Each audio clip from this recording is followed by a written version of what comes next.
ప్రతిరోజు మనం ఆరోగ్యంగా ఉండాలని కోరుకుంటాం. కానీ మనకు తెలియకుండానే కొన్ని చిన్న అలవాట్లు మన శరీరాన్ని నెమ్మదిగా నాశనం చేస్తుంటాయి.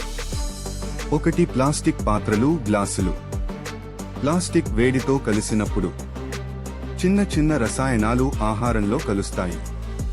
అవి కేవలం కిడ్నీలకే కాదు, మన హార్మోన్ సిస్టంకు ప్రమాదం. 2, రంగురంగుల డిష్వాషర్ పార్ట్స్.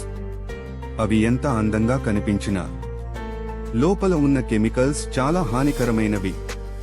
పాత్రలపై మిగిలిన వాటి అవశేషాలు మళ్లీ మన కడుపులోకి వెళ్తాయి.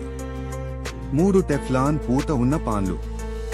వంట మొదలవుతుందేమో అనుకునే లోపే అవి చిన్న చిన్న కణాల రూపంలో గాలిలోకి ఎగురుతాయి. అవి ఊపిరితిత్తుల్లో చేరి మన శరీరంలో విషంలా చేరతాయి. 4, గ్లైడ్ ఫ్లాస్. దంతాల మధ్య ఆహారం తీయడానికే అయినా అందులో ఉన్న ప్లాస్టిక్ ఫైబర్లు మన దంతాలను మృదువుగా దెబ్బతీస్తాయి. 5, చూయింగ్ గమ్. రుచి కోసం నమిలితే సరిపోతుంది అనుకుంటాం, కానీ ఆ ప్లాస్టిక్ మన పేగుల్లోకి చేరుతుంది. అది మన జీర్ణ వ్యవస్థను క్రమంగా స్తంభింపజేస్తుంది.